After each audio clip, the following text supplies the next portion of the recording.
আমরা কথা বলবো ইয়াজুজ মাজুজের আগমন, দাজ্জালের দুনিয়ায় আগমন এবং কিয়ামতের ঠিক পূর্ব মুহূর্তের ধ্বংস যজ্ঞ সম্পর্কে। আসসালামু আলাইকুম ওয়া রাহমাতুল্লাহি ওয়া বারাকাতুহু। আপনি আছেন আলোর চূড়ান্ত পথ চ্যানেলে, যে পথ আলো ছড়ায় অন্ধকার হৃদয়ে, যে পথ আমাদের ফিরিয়ে নেয় মূল সত্যের কোরআন ও হাদিসের আলোকে। আজ আমরা কথা বলবো এমন এক বিষয় নিয়ে যা শোনার পর আপনি রাতে ঘুমাতে পারবেন না ভয় ছাড়া, যা জানলে আপনার হৃদয় ইমানের জন্য কেঁদে উঠবে। আমরা কথা বলবো ইয়াজুজ মাজুজের আগমন, দাজ্জালের দুনিয়ায় আগমন এবং কিয়ামতের ঠিক পূর্ব মুহূর্তের ধ্বংস যজ্ঞ সম্পর্কে। সময়ের শেষ প্রান্তে যখন মানব জাতি অন্যায় ও পাপাচারে ডুবে যাবে, যখন আল্লাহর আদেশ হবে অবহেলিত, যখন মানুষ পাপ করেও গর্ব করবে, তখনই ঘটবে প্রাচীর ভেঙে যাওয়ার সেই অলৌকিক মুহূর্ত।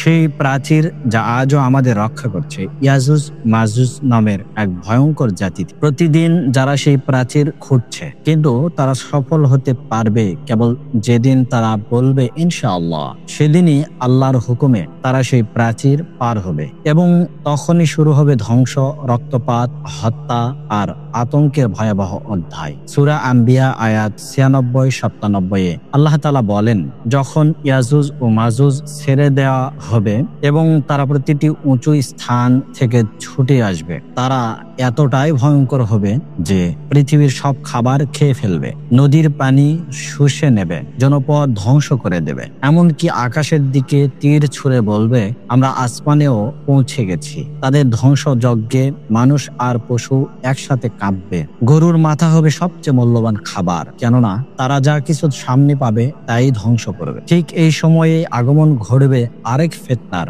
আল মাসিহ আদ-দাজ্জাল। সে এমন এক প্রতারক যে মিথ্যার মাধ্যমে মানুষকে ঈমানহীন করে ফেলবে। সে বলবে আমি প্রভু, আমি জান্নাত দিতে পারি, দোজখে পাঠাতে পারি। সে এমন এক যুবককে হত্যা করবে, আবার জীবিত করবে, আর মানুষ বিশ্বাস করে বসবে এটাই আল্লাহ। দাজ্জাল এক এক জনপদে যাবে, বৃষ্টি আনবে, ফসল ফলাবে, মানুষ আর চিন্তাই করবে না সত্য মিথ্যা পার্থক্য।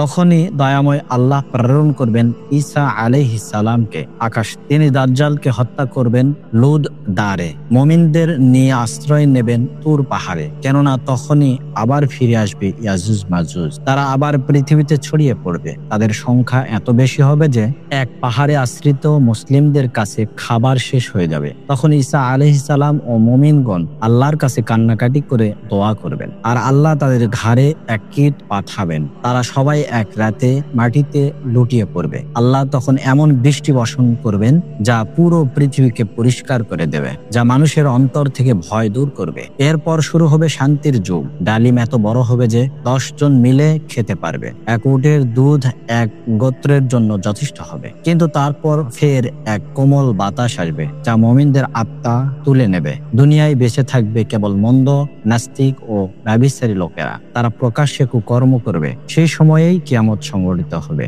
ভাই ও বোনেরা, এগুলো কোনো রূপকথা নয়। এই ঘটনা সবই প্রমাণিত কোরআন ও সহিহ হাদিসে। আমরা কি প্রস্তুত? আমরা কি ঈমান নিয়ে বেঁচে আছি? আমরা কি আমাদের সন্তানদের সেই দিনের জন্য প্রস্তুত করছি? হে আল্লাহ, আমাদের অন্তরগুলোকে ঈমানের আলোয় আলোকিত করুন। আমাদের গুনাহ মাফ করে দিন। আমাদের সন্তানদের হেফাজত করুন, আর আমাদের সেই ভয়াবহ দিনগুলোর ফিতনা থেকে রক্ষা করুন। ভাই ও বোনেরা, এই ভিডিওটি যদি আপনাকে একটুও নাড়া দেয়, তাহলে প্লিজ অন্যদের সাথেও শেয়ার করুন। আর আপনি যদি এখনো আলোর চূড়ান্ত পথ চ্যানেল সাবস্ক্রাইব না করে থাকেন, তাহলে এখনই সাবস্ক্রাইব করুন আর বেল আইকনে ক্লিক করুন, যেন ইসলামী আলো প্রতিনিয়ত পৌঁছায় আপনার কাছে। কমেন্ট করে জানাবেন এই বিষয়ে আপনার অনুভূতি কি। আপনি চান আমরা পরবর্তীতে কোন বিষয় নিয়ে আলোচনা করি। আসসালামু আলাইকুম ওয়া রাহমাতুল্লাহি ওয়া বারাকাতুহু।